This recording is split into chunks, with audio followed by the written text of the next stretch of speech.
કેમ છો બાળકો? હવે ચોથા ચેપ્ટરનો છેલ્લો ટોપિક આજે આપણે ચર્ચા કરવાનો છે. એનું નામ છે અફળદ્રુપતા. તો ચાલો જોઈએ અફળદ્રુપતા શું છે. તો અફળદ્રુપતાની વ્યાખ્યા આપી છે અહીંયા કે અસુરક્ષિત લૈંગિક ક્રિયા કરવા છતાં પણ જો કોઈ યુગલને સંતાન ઉત્પન્ન ન કરી શકે તો એ ઘટનાને અફળદ્રુપતા કહેવાય છે. રેડી? આ અફળદ્રુપતાની વ્યાખ્યા છે. અસુરક્ષિત લૈંગિક ક્રિયા કરવા છતાં પણ જો કોઈ યુગલ સંતાન ઉત્પન્ન ન કરી શકે તો તે ઘટનાને અફળદ્રુપતા કહેવાય છે. બરાબર? ફરીવાર રિપીટ કરું છું. અસુરક્ષિત લૈંગિક ક્રિયા કરવા છતાં પણ જો કોઈ યુગલ સંતાન ઉત્પન્ન ન કરી શકે તો તે ઘટનાને અફળદ્રુપતા કહેવાય છે. ક્લિયર છે? ચાલો, હવે અફળદ્રુપતાના કારણો કયા કયા છે? તો અફળદ્રુપતાના કારણો ઘણા બધા હોઈ શકે. એમાં પહેલું કારણ છે દૈહિક કારણ, જનનિક કારણ એટલે વારસાગત કારણો, બીમારીઓને લીધે પણ ઘણીવાર અફળદ્રુપતા થાય. પ્રજનન તંત્રની કઈ બીમારી હોય તો એના લીધે અફળદ્રુપતા થઈ શકે છે. કોઈ દવાઓ, ઝેરી દવાઓની આડઅસર હોય તો એના લીધે પણ અફળદ્રુપતા થઈ શકે છે. પ્રતિકાર તંત્ર જે છે આપણું, બરોબર, એમાં કઈ ખામી હોય એના લીધે પણ અફળદ્રુપતા થઈ શકે છે. અને ઘણીવાર માનસિક કારણોને લીધે પણ અફળદ્રુપતા થઈ શકે છે. અફળદ્રુપતા એટલે શું? કે અસુરક્ષિત લૈંગિક ક્રિયા કરવા છતાં પણ જ્યારે કોઈ યુગલ સંતાન ઉત્પન્ન ન કરી શકે તે ઘટનાને અફળદ્રુપતા કહેવાય છે. અફળદ્રુપતાના કેટલા કારણો હોય? અફળદ્રુપતાના કારણો છે દૈહિક, જનનિક, બીમારીઓ, દવાઓ, પ્રતિકારકતા અને માનસિક કારણો. રેડી? દૈહિક કારણો, જનનિક કારણો, બીમારીઓ, દવાઓ, પ્રતિકારકતા અને માનસિક કારણોને લીધે અફળદ્રુપતા ઉત્પન્ન થાય છે. ક્લિયર? ભારતમાં મોટા ભાગે અફળદ્રુપતા માટે સ્ત્રીઓને જવાબદાર માનવામાં આવે છે, જે બિલકુલ ખોટી બાબત છે. બરોબર? ભારતમાં અફળદ્રુપતા માટે મોટા ભાગે સ્ત્રીઓને દોષ દેવામાં આવે છે, જે બિલકુલ ખોટું છે. ઘણીવાર અફળદ્રુપતા માટે નર પણ જવાબદાર હોઈ શકે છે. ભારતમાં અફળદ્રુપતા માટે મોટા ભાગે સ્ત્રીઓને દોષી ગણવામાં આવે છે, જે ખોટું છે. ઘણીવાર નરને લીધે પણ અફળદ્રુપતા રહી શકે છે. રેડી? તો ભારતમાં મોટા ભાગે સ્ત્રીઓને દોષ આપવામાં આવે છે. ઘણીવાર અફળદ્રુપતા નરને લીધે પણ હોઈ શકે છે. હવે આ અફળદ્રુપતાનું નિવારણ કરવા માટે થઈને શું કરી શકાય આપણે? માનો કે કોઈ યુગલને અફળદ્રુપતા છે, એ સંતાન ઉત્પન્ન નથી કરી શકતું, તો એ શું કરશે? એ ઇન્ફર્ટિલિટી ક્લિનિક્સમાં જશે. ક્યાં જશે? ઇન્ફર્ટિલિટી ક્લિનિક્સમાં. રેડી? તો ઇન્ફર્ટિલિટી ક્લિનિક્સ એ ખાસ દવાખાના છે અથવા ખાસ પ્રકારની હોસ્પિટલો છે. ક્લિયર? ઇન્ફર્ટિલિટી ક્લિનિક્સ શું છે? ખાસ પ્રકારની હોસ્પિટલો અથવા ખાસ પ્રકારના દવાખાના છે, જે બીમારીઓનું નિદાન કરવામાં મદદ કરશે અને ત્યારબાદ એની સારવાર કરાવીને આવા યુગલને સંતાન ઉત્પન્ન કરવામાં મદદ કરે છે. ઇન્ફર્ટિલિટી ક્લિનિક્સ એવા હોસ્પિટલ અથવા એવા દવાખાનાઓ છે જે બીમારીઓનું નિદાન કરીને તેની સારવાર કરે છે અને આવા યુગલોને સંતાન ઉત્પન્ન કરવામાં મદદ કરે છે. ક્લિયર? એટલે જે યુગલો અફળદ્રુપતાથી હેરાન થતા હોય એવા યુગલોને સંતાન ઉત્પન્ન કરવામાં કોણ મદદ કરે છે? Infertility clinics. બરોબર? જે યુગલોને સંતાન ઉત્પન્ન ન થતું હોય તેમને સંતાન ઉત્પન્ન કરવામાં મદદ કોણ કરે છે? Infertility clinics. કેવી રીતે? તો કે બીમારીઓ હોય, જે કોઈ પણ બીમારીને લીધે અફળદ્રુપતા રહી છે, પહેલા તો એ બીમારીનું નિદાન કરશે. ક્લિયર? અને બીમારીનું નિદાન થઈ ગયા બાદ એ બીમારીઓને શું કરશે? સારવાર. ક્લિયર છે? તો ઇન્ફર્ટિલિટી ક્લિનિક્સ એ ખાસ પ્રકારના દવાખાના છે જે બીમારીઓનું નિદાન કરે છે અને ત્યારબાદ સારવાર કરીને આવા યુગલોને સંતાન ઉત્પન્ન કરવા માટે થઈને સક્ષમ બનાવે છે. બરોબર? હવે માનો કે ઇન્ફર્ટિલિટી ક્લિનિક્સમાં ગયા પછી પણ એ સારવાર ન થઈ શકી. બરોબર? એટલે કે જો સારવાર શક્ય ન હોય તો યુગલોને ART ટેકનિક્સની મદદ વડે સંતાન ઉત્પન્ન કરાવવામાં મદદ કરવામાં આવે છે. ક્લિયર છે? જો બીમારીની સારવાર શક્ય ન હોય, માનો કે યુગલની કોઈ બીમારી છે જેના લીધે અફળદ્રુપતા થઈ છે, તો એ બીમારીની જો સારવાર શક્ય ન હોય તો એમને ART ટેકનિક્સ એટલે કે આસિસ્ટેડ રિપ્રોડક્ટિવ ટેકનિક્સની મદદથી સંતાન ઉત્પન્ન કરાવી આપવામાં આવે છે અથવા તો એની મદદથી સંતાન ઉત્પત્તિ કરવામાં મદદ કરવામાં આવે છે. ક્લિયર છે? એટલે ઇન્ફર્ટિલિટી ક્લિનિક શું કરે? કાં તો એક તો પહેલા તો બીમારીનું એ નિદાન કરે છે અને પછી એ સારવાર કરીને સંતાન ઉત્પન્ન કરવામાં મદદ કરે છે. પણ જો એ સારવાર ન થઈ શકે એવી બીમારી હોય તો શું કરશે? તો એ યુગલને ART ટેકનિક્સની સલાહ આપશે. કઈ ટેકનિકની સલાહ આપશે? ART technique. ART ટેકનિક એટલે શું? Assisted reproductive techniques. આ ટેકનિક્સની મદદથી એ યુગલને સંતાન ઉત્પન્ન કરવામાં મદદ કરે છે. ક્લિયર? પણ જો સારવાર શક્ય ન હોય તો યુગલને ART એટલે કે આસિસ્ટેડ રિપ્રોડક્ટિવ ટેકનિક્સની મદદથી સંતાન ઉત્પન્ન કરવા માટેની સલાહ આપવામાં આવે છે અથવા તો વ્યવસ્થા કરી આપવામાં આવે છે. ક્લિયર છે? તો આપણે અફળદ્રુપતાનો ટોપિક ભણીએ છીએ. ફરીવાર એકવાર અફળદ્રુપતા વિશે જોઈ લઈએ કે અસુરક્ષિત લૈંગિક ક્રિયા કરવા છતાં પણ જો કોઈ યુગલ સંતાન ઉત્પન્ન ન કરી શકે તો તે ઘટનાને અફળદ્રુપતા કહેવાય છે. અફળદ્રુપતા માટેના ઘણા બધા કારણો હોઈ શકે, દૈહિક, જનીનિક, બીમારીઓ, દવાઓ, પ્રતિકારકતા અને માનસિક કારણો. ભારતમાં મોટાભાગે અફળદ્રુપતા માટે સ્ત્રીઓને જવાબદાર ગણવામાં આવે છે, પણ તે ખોટું છે. ઘણીવાર અફળદ્રુપતા પુરુષોને કારણે પણ હોઈ શકે છે અને અફળદ્રુપતાના નિવારણ માટે થઈને યુગલો ઇન્ફર્ટિલિટી ક્લિનિક્સની સલાહ લેતા હોય છે. ઇન્ફર્ટિલિટી ક્લિનિક્સ એ ખાસ દવાખાનાઓ છે જ્યાં અફળદ્રુપતાના કારણોનું નિદાન કરીને અથવા બીમારીઓનું નિદાન કરીને ત્યારબાદ સારવાર કરવામાં આવે છે. ક્લિયર? અને સંતાન ઉત્પન્ન કરવામાં મદદ કરવામાં આવે છે. પણ જો સારવાર શક્ય ન હોય તો ઇન્ફર્ટિલિટી ક્લિનિક્સ યુગલોને ART ટેકનિક્સની મદદ વડે સંતાન ઉત્પન્ન કરવામાં મદદ કરે છે. ART ટેકનિક એટલે શું? આસિસ્ટેડ રિપ્રોડક્ટિવ ટેકનિક્સની મદદથી યુગલોને સંતાન ઉત્પન્ન કરવામાં મદદ કરે છે. ક્લિયર? તો આટલો પોઈન્ટ છે એની આપણે ચર્ચા કરી લીધી છે. હવે અહીંયા જે બધા પોઈન્ટ્સ આપ્યા છે એ ART ટેકનિક્સના પોઈન્ટ આપ્યા છે કે કેટલા પ્રકારની આસિસ્ટેડ રિપ્રોડક્ટિવ ટેકનિક્સ અત્યારે ઉપલબ્ધ છે. બરોબર? આપણે ART ટેકનિક્સ વિશે ભણવા જઈએ છીએ. તો આ બધી જે ચર્ચા કરેલી છે એ કોની વાત છે?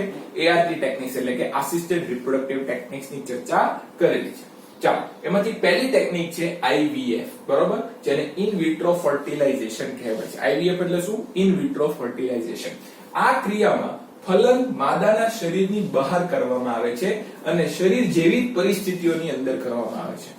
માદાનો અંડકોષ અને નરના શુક્રકોષનું ફલન માદાના શરીરની બહાર શરીર જેવી સ્થિતિઓમાં જ કરવામાં આવે છે, અંતઃપાત્ર રીતે. બરોબર? ઇન વિટ્રો એટલે કઈ રીતે? અંતઃપાત્ર રીતે.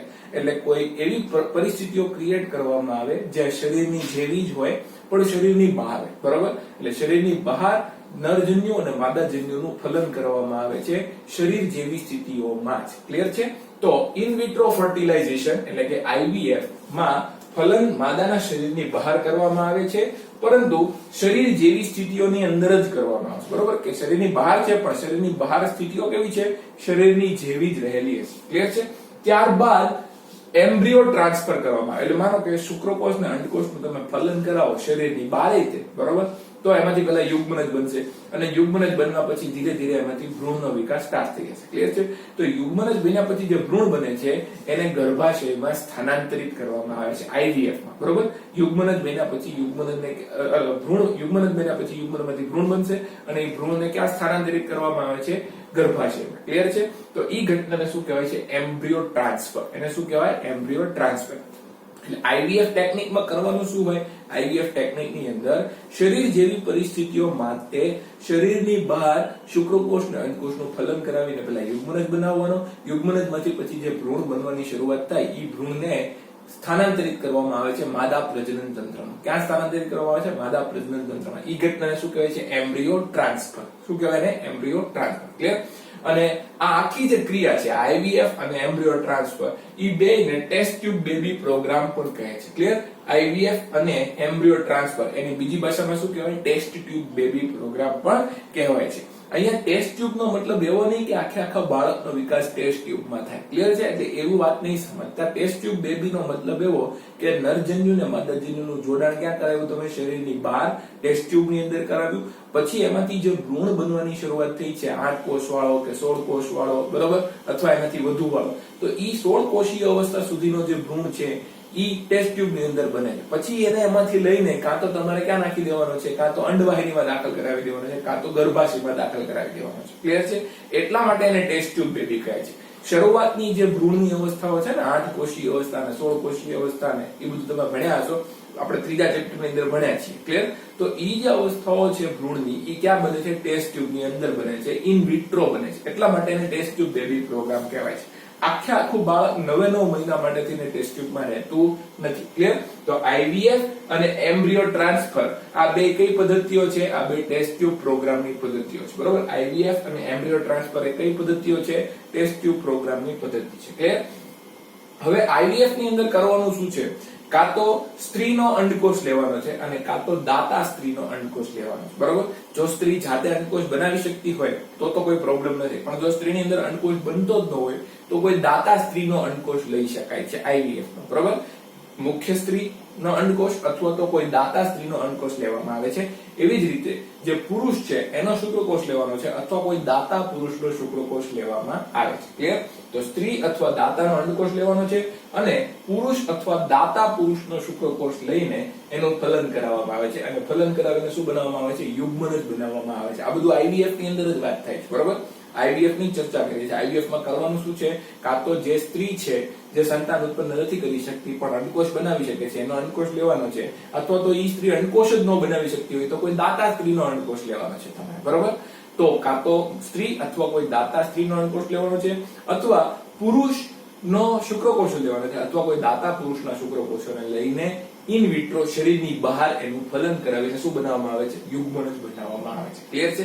તો આ IVF ની વાત છે. આટલી પદ્ધતિને શું કહેવાય? IVF. શરીરની બહાર ટૂંકમાં નરજન્યુ અને માદાજન્યુનું ફલન કરાવવાની ક્રિયાને શું કહેવાય? IVF કહેવાય. ક્લિયર છે? શરીરની બહાર નરજન્યુ અને માદાજન્યુનું ફલન કરવાની ક્રિયાને શું કહેવાય? IVF. ક્લિયર છે? હવે શું થશે? આ યુગ્મનજ બન્યો. હવે યુગ્મનજમાંથી વિભાજન થઈને ધીરે ધીરે ભ્રૂણ સ્ટાર્ટ થઈ જાય છે. ક્લિયર? ભ્રૂણ બનવાનું સ્ટાર્ટ થઈ જશે. તો કાં તો તમે એવું કરી શકો કે આ યુગ્મનજ અથવા 8 કોષીય અવસ્થા સુધીનો ભ્રૂણ, બરોબર. યુગ્મનજ અથવા તો 8 કોષીય અવસ્થા સુધીનો ભ્રૂણ જે શરીરની બહાર બન્યો છે એને લઈને તમે સ્ત્રીની અંડવાહિનીમાં દાખલ કરાવી દો. ક્યાં દાખલ કરાવી દો? સ્ત્રીની અંડવાહિનીની અંદર દાખલ કરાવી દો. ક્લિયર છે? જો પહેલા તમે શું કર્યું? શુક્રકોષ અને અંડકોષો લીધા, કાં તો સ્ત્રીના લીધા અથવા દાતા સ્ત્રીના લીધા, કાં તો પુરુષના લીધા અથવા દાતા પુરુષના લીધા. એ બેયનું ફલન કરાવી દીધું ને યુગ્મનજ બનાવી દીધો. હવે યુગ્મનજ અથવા તો 8 કોષીય અવસ્થા સુધીના ભ્રૂણને જો સ્ત્રીની અંડવાહિનીમાં દાખલ કરવામાં આવે તો એને ZIFT ટેકનિક કહેવાય છે, એટલે કે ઝાયગોટ ઇન્ટ્રાફેલોપિયન ટ્રાન્સફર કહેવાય છે, બરોબર. જો યુગ્મનજ અથવા શરૂઆતનો ભ્રૂણ એટલે કે 8 બ્લાસ્ટોમિયર સુધીનો ભ્રૂણ, બરોબર, 8 બ્લાસ્ટોમિયર સુધીનો ભ્રૂણને જો સ્ત્રીની અંડવાહિનીમાં સ્થાનાંતરિત કરવામાં આવે તો તેને ZIFT કહેવાય છે. ZIFT નું આખું નામ છે ઝાયગોટ ઇન્ટ્રાફેલોપિયન ટ્રાન્સફર, બરોબર. આ IVF પછીનું સ્ટેપ છે. ZIFT છે એક પ્રકારનું IVF જ છે, પણ ઈ IVF પછીનું સ્ટેપ છે. IVF એટલે શું? IVF એટલે શુક્રકોષ અને અંડકોષોનું ફલન શરીરની બહાર કરાવવું એને IVF કહેશું. ક્લિયર છે? હવે IVF થઈ ગયા પછી શું થશે? યુગ્મનજ બની ગયો હશે અથવા તો યુગ્મનજ વિભાજન પામીને 8 કોષો સુધી પહોંચી ગયો હશે અથવા 8 બ્લાસ્ટોમિયર ધરાવતો હોય. હવે ઈ યુગ્મનજને તમે લઈ લો અથવા 8 કોષીય અવસ્થા સુધીના બ્લાસ્ટોમિયરને લઈને આપણે જો સ્ત્રીની અંડવાહિનીમાં સ્થાનાંતરિત કરી દઈએ, બરોબર, કે જેને ગર્ભવતી બનવું છે, તો ઈ ઘટનાને શું કહેવાય છે? ZIFT કહેવાય છે, એટલે કે ઝાયગોટ ઇન્ટ્રાફેલોપિયન ટ્રાન્સફર કહે છે. ક્લિયર? પણ જો ઈ ભ્રૂણ 8 કોષીય અવસ્થા કરતા વધુ અવસ્થા સુધી પહોંચી ગયો હોય એટલે કે એની અંદર 8 કરતા વધુ બ્લાસ્ટોમિયર હોય, બરોબર, પણ 8 બ્લાસ્ટોમિયર થી વધુ કોષો ધરાવતા ભ્રૂણને ક્યાં સ્થાનાંતરિત કરવામાં આવે છે? ગર્ભાશયમાં સ્થાનાંતરિત કરવામાં આવે છે. એને પછી ફેલોપિયન ટ્યુબમાં દાખલ કરવામાં આવતા નથી. 8 કોષીય અવસ્થાથી વધુ કોષો ધરાવતા અથવા 8 બ્લાસ્ટોમિયર થી વધુ બ્લાસ્ટોમિયર ધરાવતા ભ્રૂણને સ્ત્રીની અંડવાહિનીમાં દાખલ કરવામાં આવતા નથી. તેને ક્યાં દાખલ કરવામાં આવે છે? ગર્ભાશયમાં દાખલ કરવામાં આવે છે, બરોબર. તો પણ 8 બ્લાસ્ટોમિયર થી વધુ કોષો ધરાવતા ભ્રૂણને ગર્ભાશયમાં સ્થાનાંતરિત કરવામાં આવે છે. એ ઘટનાને શું કહેવાય છે? IUT. IUT એટલે શું? ઇન્ટ્રાયુટરાઇન ટ્રાન્સફર કરવામાં આવે છે. ક્લિયર? તો પહેલા શું કરશો તમે? પહેલા શુક્રકોષો અને અંડકોષો લીધા, એનું તમે શરીરની બહાર ફલન કરાવ્યું એને IVF કહેવાય. IVF થઈ ગયા પછી તમારે ભ્રૂણ એમ્બ્રિયો ટ્રાન્સફર કરવાનું હોય. હવે એ એમ્બ્રિયો કાં તો 8 કોષીય અવસ્થા સુધીનો હશે અથવા 8 કોષીય અવસ્થાથી વધુનો હશે. જો 8 કોષીય અવસ્થા સુધીનો હોય તો તમારે એને અંડવાહિનીમાં દાખલ કરવાનો છે, પણ 8 કોષોથી વધુ કોષો ધરાવતો હોય તો તમારે ક્યાં દાખલ કરવાનો છે? ગર્ભાશયમાં દાખલ કરવાનો છે. ક્લિયર થઈ ગયું? ફરીવાર યાદ રાખો, IVF માં શું કરવાનું છે? IVF માં તમારે શુક્રકોષો અને અંડકોષો લઈને શરીરની બહાર ફલન કરાવવાનું છે, બરોબર. હવે આ શુક્રકોષો અંડકોષો ક્યાંથી આવ્યા હશે? કાં તો સ્ત્રીમાંથી અથવા દાતા સ્ત્રીમાંથી. અને શુક્રકોષો ક્યાંથી આવ્યા હશે? કાં તો નરમાંથી અથવા તો દાતા નરમાંથી. ક્લિયર છે? એને શરીરની બહાર તમે ફલન કરાવશો ટેસ્ટ ટ્યુબની અંદર, એટલે એને ટેસ્ટ ટ્યુબ બેબી પ્રોગ્રામ કહેવાય. પછી યુગ્મનજ બની ગયો હશે અથવા તો ઈ યુગ્મનજનું વિભાજન થઈને 8 કોષીય અવસ્થા સુધી પહોંચી ગયો છે, એટલે કે 8 બ્લાસ્ટોમિયર સુધી પહોંચી ગયો છે. ક્લિયર? હવે ઈ 8 બ્લાસ્ટોમિયર અવસ્થા સુધીનો ભ્રૂણ અથવા તો યુગ્મનજને લઈને તમે સ્ત્રીની અંડવાહિનીમાં દાખલ કરી દો તો એને શું કહેવાય? ZIFT કહેવાય. પણ 8 બ્લાસ્ટોમિયર થી વધુ અવસ્થા સુધીના ભ્રૂણને લઈને જો તમે ગર્ભાશયમાં સ્થાનાંતરિત કરો તો એને ઇન્ટ્રાયુટ્રાઇન ટ્રાન્સફર કહેવાય. શું કહેવાય? IUT. બરોબર. પણ 8 બ્લાસ્ટોમિયર થી વધુ કોષો ધરાવતા ભ્રૂણને ગર્ભાશયમાં સ્થાનાંતરિત કરવામાં આવે તો તેને IUT એટલે કે ઇન્ટ્રાયુટ્રાઇન ટ્રાન્સફર કહે છે. ક્લિયર? હાલ હવે આખી જુદી વાત આવે છે. જો કોઈ સ્ત્રી અંડકોશ જ બનાવી ન શકતી હોય પણ સ્થાપન માટે યોગ્ય પર્યાવરણ પૂરું પાડી શકતી હોય, બરોબર, જો કોઈ સ્ત્રી અંડકોશ બનાવી ન શકતી હોય પણ સ્થાપન માટે યોગ્ય પર્યાવરણ પૂરું પાડી શકતી હોય તો તેનામાં દાતા સ્ત્રીનો અંડકોશ લઈને અંડવાહિનીમાં દાખલ કરવામાં આવે છે. જો કોઈ સ્ત્રી અંડકોશ જ ઉત્પન્ન ન કરી શકે પણ સ્થાપન માટેનું પર્યાવરણ જો પૂરું પાડી શકતી હોય તો એ સ્ત્રીમાં શું કરવામાં આવે છે કે કોઈ દાતા સ્ત્રીનો અંડકોશ લઈને સીધી એની અંડવાહિનીમાં સ્થાનાંતરિત કરવામાં આવે છે. આ ઘટનાને શું કહેવાય છે? GIFT કહેવાય છે, એટલે કે ગેમીટ ઇન્ટ્રાફેલોપિયન ટ્રાન્સફર કહેવાય છે. શું કહેવાય ને? ગેમીટ ઇન્ટ્રાફેલોપિયન ટ્રાન્સફર. જો સ્ત્રી અંડકોશ ઉત્પન્ન ન કરી શકતી હોય પણ સ્થાપન માટેનું યોગ્ય પર્યાવરણ પૂરું પાડી શકતી હોય તો એવી સ્ત્રીમાં દાતા સ્ત્રીનો અંડકોશ લઈને એની અંડવાહિનીમાં દાખલ કરવામાં આવે છે. આ ઘટનાને શું કહેવાય છે? GIFT કહેવાય છે, એટલે કે ગેમીટ ઇન્ટ્રાફેલોપિયન ટ્રાન્સફર કહેવાય છે. ક્લિયર? હા, હવે એક નવી પદ્ધતિ છે ICSI. ICSI માં શું કરવાનું છે? આનું આખું નામ છે ઇન્ટ્રાસાઇટોપ્લાઝમિક સ્પર્મ ઇન્જેક્શન. અંડકોષના કોષ રસમાં શુક્રકોષોને દાખલ કરવામાં આવે છે. ઇન્જેક્શનની મદદ વડે તમારે શુક્રકોષને ઇન્જેક્શનમાં ભરી લેવાના હોય છે. પછી એ શુક્રકોષનું ઇન્જેક્શન સીધું અંડકોષના કોષ રસ સુધી આપી દેવામાં આવે છે.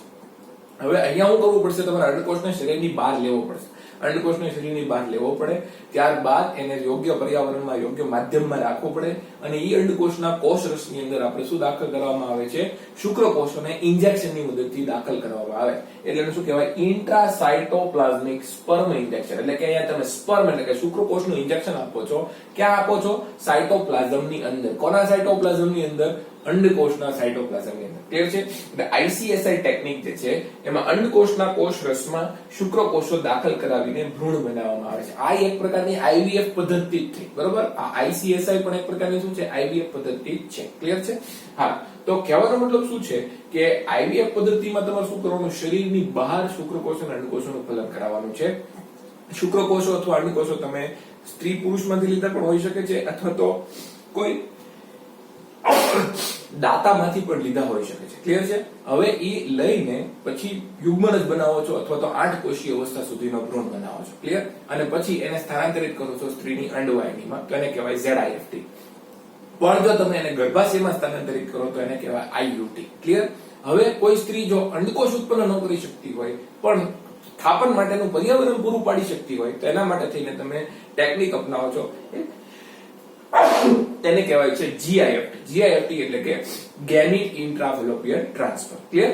અને માનો કે કોઈ સ્ત્રી છે, બરોબર, એમાં તમારે આખી જુદી જ પદ્ધતિ અપનાવવી હોય, બરોબર, તો એક છે ICSI પદ્ધતિ. ICSI પદ્ધતિમાં શું કહે છે કે સ્ત્રીનો અંડકોષ તમારે લેવાનો છે અને એને એના શુક્રકોષોને એના કોષ રસની અંદર દાખલ કરાવી દેવાના, બરોબર. અંડકોષને શરીરની બહાર લઈને શુક્રકોષોને એના કોષ રસ સુધી દાખલ કરાવી દેવાના છે. એ પદ્ધતિને કહેવાય ICSI પદ્ધતિ, એટલે કે ઇન્ટ્રાસાઇટોપ્લાઝમિક સ્પર્મ ઇન્જેક્શન, બરોબર. તો આ થઈ ગઈ આટલી ટેકનિક. હજી આગળ બધી પદ્ધતિ બાકી છે એ હું તમને હમણાં સમજાવું, પણ આ છે અફળદ્રુપતાનો ટોપિક. આગળ આપણે બીજી ટેકનિક જે છે એ જોઈએ છીએ, બરોબર.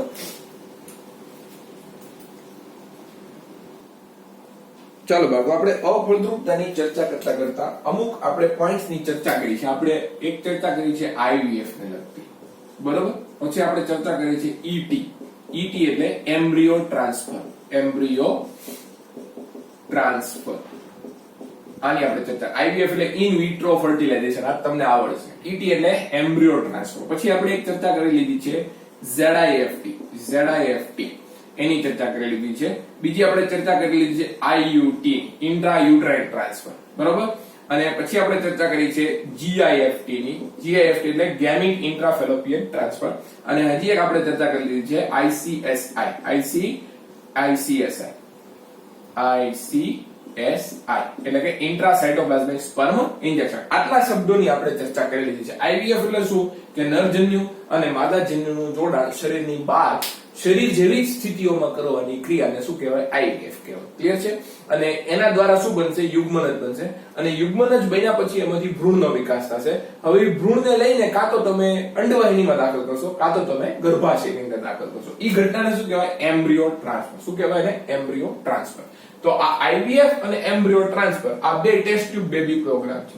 ટેસ્ટ ટ્યુબ બેબી, આ બેને શું કહેવાય છે? ટેસ્ટ ટ્યુબ બેબી પ્રોગ્રામ કહેવામાં આવે છે. આઈવીએફ અને એમ્બ્રિયો ટ્રાન્સફર બેને ભેગી રીતે શું બોલાય? ટેસ્ટ ટ્યુબ બેબી પ્રોગ્રામ કહેવાય. ક્લિયર છે?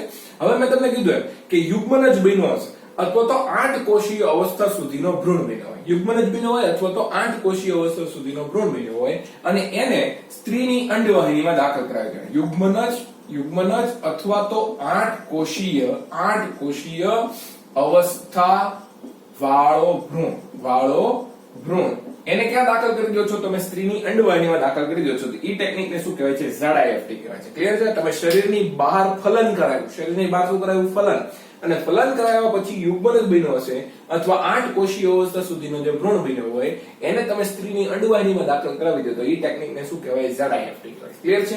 પણ જો 8 કોષીય અવસ્થાથી વધુ 8 કોષોથી વધુ અવસ્થા વાળો ભ્રૂણ હોય, 8 કોષોથી વધુ અવસ્થા વાળો ભ્રૂણ હોય અને તમે એને સ્ત્રીના ગર્ભાશયમાં સ્થાનાંતરિત કરી દો. 8 કોષીય અવસ્થાથી વધુ વાળો જો ભ્રૂણ હોય અને એને સ્ત્રીના ગર્ભાશયમાં આપણે સ્થાનાંતરિત કરી દઈએ તો એને શું કહેવાય છે? ઇન્ટ્રાયુટરાઇન ટ્રાન્સફર કહેવાય. શું કહેવાય? ઇન્ટ્રાયુટરાઇન ટ્રાન્સફર. શરીરની બહાર ફલન કરાવ્યું એટલે આઈવીએફ થઈ ગયું અને ફલન કરાવ્યા પછી યુગ્મન જ બને. યુગ્મન જ માંથી ભ્રૂણ બનવાની શરૂઆત થાય. ઈ ભ્રૂણને તમારે કાં તો અંડવાહિનીમાં દાખલ કરવાનો હોય કાં તો તમારે ગર્ભાશયમાં દાખલ કરવાનો હોય. ક્લિયર છે?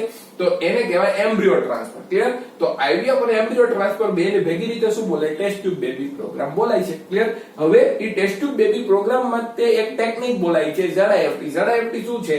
તો કે એમાં યુગ્મન જ અથવા 8 કોષીય અવસ્થા વાળા ભ્રૂણને જે શરીરની બહાર બનેલો છે એને તમે ક્યાં દાખલ કરો છો? સ્ત્રીની અંડવાહિનીમાં દાખલ કરો છો. એને કહેવાય ZIFT એટલે કે ઝાયગોટ ઇન્ટ્રાફેલોપિયન ટ્રાન્સફર. અને જો એ 8 કોષીય અવસ્થાવાળો ભ્રૂણ જે શરીરની બહાર બન્યો છે એને તમે સ્ત્રીના ગર્ભાશયમાં સ્થાનાંતરિત કરો તો એને કહેવાય ઇન્ટ્રાયુટરાઇન ટ્રાન્સફર એટલે કે IUT. ક્લિયર છે? ચાલો બીજી વાત કરીએ. હવે આ ટેકનિક છે GIFT એ IVF નો ભાગ નથી. બરોબર? GIFT જે છે એ IVF નો ભાગ નથી. GIFT ટેકનિક જે છે એ ART નો ભાગ છે. કોનો ભાગ છે? ART નો ભાગ છે. IVF માં આ જ આવશે. IVF માં આવશે. ત્રીજું એક આ આવશે ICSI. બરોબર? આપણે કોની વાત કરીએ છીએ? GIFT ની વાત કરીએ છીએ જે IVF નો ભાગ નથી. GIFT પછી ART છે. એમ તો આ બધી ART છે. આ બધી કઈ ટેકનિક છે? ART ટેકનિક છે. ક્લિયર? GIFT એ IVF નો ભાગ નથી. GIFT માં શું કરવાનું છે તમારે? GIFT માં સ્ત્રી અંડકોષ બનાવી શકતી નથી. હું બોલી દઉં છું ખાલી. GIFT માં શું છે? સ્ત્રી અંડકોષ બનાવી શકતી નથી પણ સ્થાપન માટેનું યોગ્ય પર્યાવરણ પૂરું પાડી શકે છે.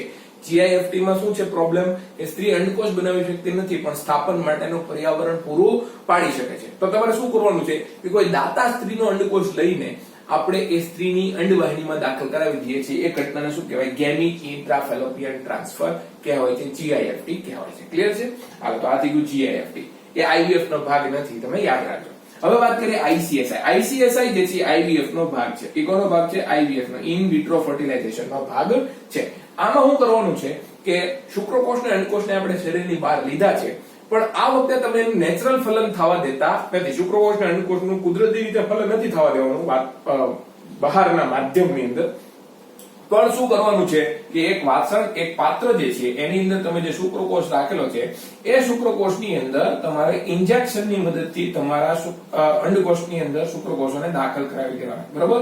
ઇન્જેક્શનની મદદથી, આવું ઇન્જેક્શન હોય ને એની મદદથી તમારે આ અંડકોષ, બરોબર, આ પાત્ર છે, આ પાત્રની અંદર તમે અંડકોષ રાખેલો છે. આ અંડકોષના કોષરસની અંદર તમારે શું કરવાનું છે? શુક્રકોષોને ઇન્જેક્શનની મદદથી દાખલ કરાવી દેવાના છે. આ ઇન્જેક્શનની અંદર શુક્રકોષો ભરેલા હોય એ ઇન્જેક્શનને તમારે અંડકોષના કોષરસ સુધી પહોંચાડી દેવાનું છે. પહેલા તમે શું કરતા હતા? આમાં ZIFT માં અને IUT આ બે પદ્ધતિમાં શું કરતા હતા કે પાત્ર લેતા હતા, એની અંદર આપણે અંડકોષ મૂકી દેતા હતા અને બીજા આપણે એની મેળે શુક્રકોષને મૂકી દેતા હતા અને બેયનું જાતે ફલન થવા દેતા હતા. ક્લિયર છે? પણ ઘણીવાર એવું બને કે આ ક્રિયામાં ફલનની નિષ્ફળતાનો દર વધારે હોય. અહીંયા ફલનની નિષ્ફળતાનો દર વધારે હોય તો તમારે ચોકસાઈપૂર્વક ફલન કરાવવું હોય કે ના 110% ફલન થઈ જ જાય તો કઈ ટેકનિક વાપરવામાં આવે છે? ICSI. બરોબર? કે વાસણની અંદર અંડકોષ લીધો, પાત્રની અંદર અંડકોષ લીધો અને પછી એના કોષ રસની અંદર તમે શુક્રકોષોનું શું આપી દો છો? ઇન્જેક્શન આપી દો એટલે ફલન થશે જ. ખ્યાલ આવ્યો? ફલન થવાની ગેરંટી છે. અહીંયા શું થાય છે કે અંડકોષ મૂકી દીધો તો સાથે સાથે તમે શુક્રકોષ મૂકી દીધો, બેયનું કુદરતી રીતે ફલન થવા દીધું. ક્લિયર છે? પણ ફલન થાય તે એવી ગેરંટી ઘણીવાર હોતી નથી. અહીંયા ZIFT માં અને IUT ની અંદર ઘણીવાર. બરોબર? તો એક નવી જ આખી IVF ની પદ્ધતિ તમે લઈ આવ્યા. ઈ કઈ લઈ આવ્યા તમે? ICSI. બરોબર? તો એ ICSI માં શું છે? ઇન્ટ્રાસાઇટોપ્લાઝમિક સ્પર્મ ઇન્જેક્શન, કે જેમાં સ્પર્મ ને સીધું અંદર દાખલ કરી દેવામાં આવે છે શુક્રકોષની અંદર અને અંડકોષના કોષરસમાં. ક્લિયર છે? તો એ ICSI પદ્ધતિ છે. તો આટલી વસ્તુની આપણે ચર્ચા આની પહેલાની સ્લાઇડમાં કરી લીધી છે. હવે આપણે નવી ચર્ચા કરવાની છે. એનું નામ શું છે? તો કે નરની અંદર જ્યારે અફળદ્રુપતાનું કારણ રહેલું હોય, માનો કે બીમારી ક્યાં રહેલી હોય? નરમાં રહેલી હોય. રેડી? તો તમે કઈ પદ્ધતિ અપનાવી શકો છો? બરાબર? એટલે કે ખામી જો નરમાં હોય તો, જો અફળદ્રુપતા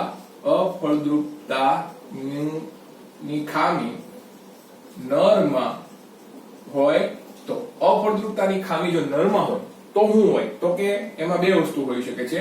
કાં તો નરમાં નપુંસકતા હોય છે, નપુંસકતા હશે. નપુંસકતા એટલે શું? કે માદા પ્રજનન તંત્રમાં નર શુક્રકોષોને સ્થાનાંતરિત કરી શકતો નથી. માદા પ્રજનન તંત્રમાં શુક્રકોષોને નર સ્થાનાંતરિત કરી શકતો નથી. એ ઘટનાને શું કહેવાય? નપુંસકતા કહેવાય. ક્લિયર છે?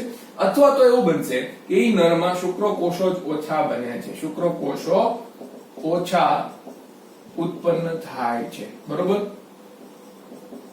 જો આ કિસ્સામાં શું છે? નપુંસકતાના કિસ્સામાં શુક્રકોષો બનતા હોય. નપુંસકતાના કિસ્સામાં શું થાય? શુક્રકોષો બને છે પણ એ શુક્રકોષોને માદા પ્રજનન તંત્રમાં સ્થાનાંતરિત કરવામાં આ નર અસક્ષમ છે.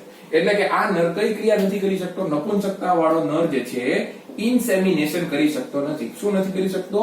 ઇન્સેમિનેશન કરી શકતો નથી. જે નરમાં નપુંસકતા છે ઈ નર શું નથી કરી શકતો? ઇન્સેમિનેશન કરી શકતો નથી. ક્લિયર છે?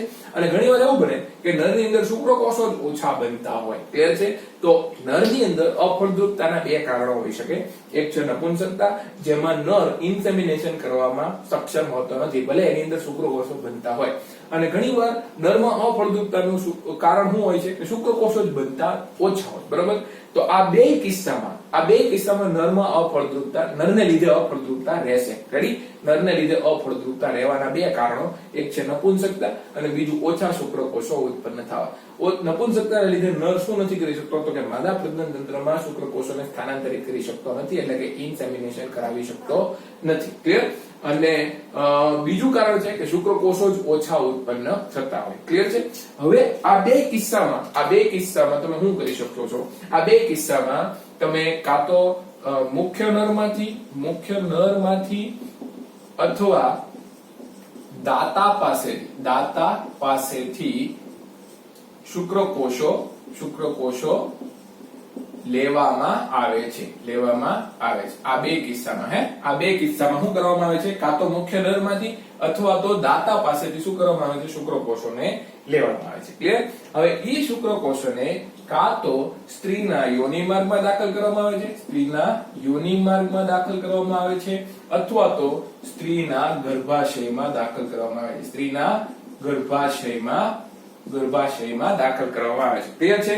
આ બે કિસ્સામાં કાં તો મુખ્ય નરમાંથી તમારે શુક્રકોષો લેવાના છે અથવા તો દાતા પાસેથી શુક્રકોષો લેવાના છે, અને ઈ શુક્રકોષોને તમારે કાં તો સ્ત્રીના યોનિમાર્ગમાં દાખલ કરાવી દેવાના છે અને કાં તો સ્ત્રીના ગર્ભાશયમાં દાખલ કરાવી દેવાના છે. આ પણ એક પ્રકારની ART પદ્ધતિ છે. આ બે એક પ્રકારની શું છે? ART પદ્ધતિ છે. બરોબર? કે નરમાંથી અથવા તો દાતામાંથી શુક્રકોષો લેવાના અને ઈ શુક્રકોષોને કાં તો યોનિમાર્ગમાં દાખલ કરાવી દેવાના, કાં તો સ્ત્રીના ગર્ભાશયમાં દાખલ કરાવી દેવાના. જો સ્ત્રીના યોનિમાર્ગમાં દાખલ કરવામાં આવે તો ઈ ઘટનાને AI કહેવાય છે. AI એટલે કે artificial insemination. Artificial insemination, artificial insemination કહે છે. એને શું કહેશો તમે? આર્ટિફિશિયલ ઇન્સેમિનેશન કહેશો. ક્લિયર છે કે સ્ત્રીના યોનિમાર્ગની અંદર તમે દાખલ કરાવી દો છો શુક્રકોષોને, તો EART પદ્ધતિને શું કહેવાય છે? EART પદ્ધતિને AI પદ્ધતિ કહેવાય છે. AART પદ્ધતિને કયા નામે ઓળખવામાં આવે છે? AI પદ્ધતિના નામે ઓળખવામાં આવે છે. પણ જો શુક્રકોષોને સ્ત્રીના ગર્ભાશયમાં દાખલ કરવામાં આવે તો AART પદ્ધતિને કયા નામે ઓળખવામાં આવે છે? એને IUI ના નામે ઓળખવામાં આવે છે. કયા નામે ઓળખવામાં આવે છે? IUI. IUI એટલે શું? તો કે intrauterine insemination. intrauterine insemination અને intrauterine insemination કહેવામાં આવે છે. આ બે પદ્ધતિ છે ને, AI અને IUI, એ નરમાં ખામી હોય ને તો વાપરવામાં આવે છે. બરોબર? AI અને IUI પદ્ધતિ ક્યારે વાપરવામાં આવે છે? જો અફળદ્રુપતા નરમાં રહેલી હોય તો. ક્લિયર છે? AI અને IUI પદ્ધતિ ક્યારે વાપરવામાં આવે છે? જ્યારે ખામી નરમાં રહેલી હોય ત્યારે. ક્લિયર? AI માં શું કરવાનું છે કે શુક્રકોષોને આર્ટિફિશિયલ ઇન્સેમિનેશન કરવામાં આવે છે અથવા તો સ્ત્રીના યોનિમાર્ગની અંદર દાખલ કરવામાં આવે છે.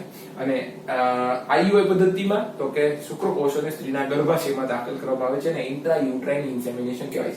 આ બે પદ્ધતિ એક પ્રકારની ART પદ્ધતિ છે.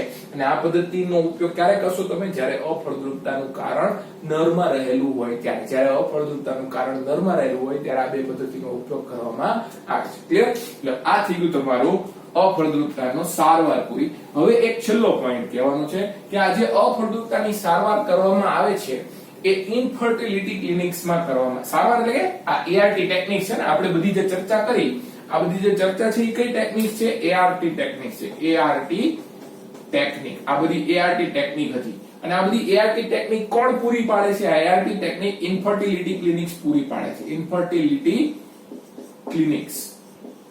ઇન્ફર્ટિલિટી ક્લિનિક જે છે એ આ ART ટેકનિક્સની સારવાર પૂરી પાડે છે. ક્લિયર? અને એના મદદથી સંતાન ઉત્પન્ન કરવામાં મદદ કરે છે. સંતાન ઉત્પન્ન કરવામાં મદદ કરે છે. ક્લિયર છે? આ ART ટેકનિક્સ કોના વડે પૂરી પાડવામાં આવે છે? ઇન્ફર્ટિલિટી ક્લિનિક્સ વડે પૂરી પાડવામાં આવે છે અને એના મદદથી સંતાન ઉત્પન્ન કરવામાં મદદ કરે છે.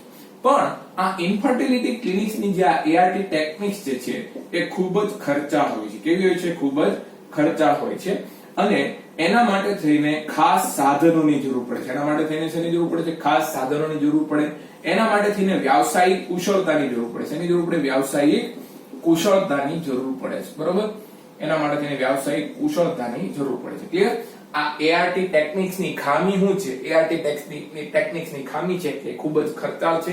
એના માટે થઈને બહુ વિશિષ્ટ સાધનોની જરૂર પડે છે અને એના માટે થઈને અતિશય વ્યાવસાયિક કુશળતાની જરૂર પડે છે. અને એટલા માટે થઈને એ ભારતના મોટા શહેરોમાં જ ઉપલબ્ધ છે. ભારતના મોટા શહેરોમાં જ ઉપલબ્ધ છે. બરોબર? આ ART ટેકનિક્સ છે અથવા ઇન્ફર્ટિલિટી ક્લિનિક્સ છે. ART ટેકનિક્સ અથવા ઇન્ફર્ટિલિટી ક્લિનિક્સ એ ખાલી ક્યાં હાજર છે? એ બંને ભારતના મોટા શહેરોમાં જ ઉપલબ્ધ છે. શું કામ? કારણ કે એના ખૂબ જ ખર્ચા છે. આ પ્રક્રિયા ખૂબ જ ખર્ચા છે. એના માટે થઈને ખૂબ મોંઘા સાધનો વાપરવા પડે છે, ખૂબ ભારે સાધનોનો ઉપયોગ કરવો પડે અને એના માટે થઈને બહુ વ્યાવસાયિક કુશળતાની જરૂર પડે છે. એટલા માટે થઈને ભારતના અમુક શહેરોમાં જ ઉપલબ્ધ છે. એનો મતલબ એમ થાય કે ભારતનો મોટો વર્ગ જે ગરીબ છે એ આ ART ટેકનિક્સને એને પોસાતી નથી. ART ટેકનિક્સનો ઉપયોગ કરી શકતો નથી. ક્લિયર છે? એટલે ઘણા બધા લોકો જે છે એ ART ટેકનિક્સનો ઉપયોગ કરીને સંતાન ઉત્પત્તિ કરાવી શકતા નથી. ક્લિયર? શું કામ? કારણ કે એ ખૂબ જ ખર્ચાળ છે. એના માટેના સાધનો ખૂબ જ મોંઘા છે. એના માટે ખૂબ જ વ્યાવસાયિક કુશળતાની જરૂર પડે છે અને ફક્ત મોટા શહેરોમાં જ ઉપલબ્ધ છે. દરેક ગામડાની અંદર આવા ઇન્ફર્ટિલિટી ક્લિનિક્સ હોતા નથી અને એટલા માટે થઈને ભારતના મોટા ભાગના લોકો જે છે એ ART ટેકનિકનો ઉપયોગ કરીને સંતાન ઉત્પત્તિ કરાવી શકતા નથી. તો આવા યુગલો કે જેમને ART ટેકનિક્સનો ફાયદો મળે એમ નથી, જે ગામડામાં રહે છે, જેમની પાસે એટલા રૂપિયા નથી આ બધો ખર્ચો કરવા માટે થઈને, તો એ જો અફળદ્રુપતાથી પીડાતા હોય તો એના માટે થઈને તમે શું સલાહ આપશો? એમને આપણે સલાહ આપશું દત્તક લેવાની. શેની સલાહ આપશું આપણે? દત્તક પ્રવૃત્તિની સલાહ આપવામાં આવે છે કે ભાઈ જે યુગલો ને ART ટેકનિક્સ પોસાતી નથી, ART ટેકનિક્સની મદદ વડે જે યુગલો સંતાન ઉત્પત્તિ કરાવી શકતા નથી, તો અને જેમના માટે ખૂબ જ ખર્ચાળ પ્રક્રિયા છે, જેમના માટે અવેલેબલ નથી, બરોબર, નાના સેન્ટરોમાં અવેલેબલ નથી, જ્યાં ART ટેકનિક્સ અથવા ઇન્ફર્ટિલિટી ક્લિનિક, અને છતાં પણ એવા યુગલો જો અફળદ્રુપતાથી પીડાતા હોય તો એવા યુગલોને અફળદ્રુપતા નિવારવા માટે અથવા સંતાન ઉત્પત્તિ કરવા માટે તમે શું સલાહ આપશો? તો કે એને દત્તક લેવાની આપણે સલાહ આપશું. કારણ કે ભારતની અંદર અત્યારે પણ ઘણા બધા અનાથ આશ્રમો છે, જેની અંદર કેટલા પણ બધા બાળકો છે, તો એવા યુગલને સલાહ આપવી જોઈએ દત્તક લેવાની. ક્લિયર છે? તો આ થઈ ગયું તમારું અફળદ્રુપતાનો ટોપિક પૂરો. અહીંયા આપણે આપણું ચોથું ચેપ્ટર જે છે એ પૂરું કરીએ છીએ. Okay, best of luck.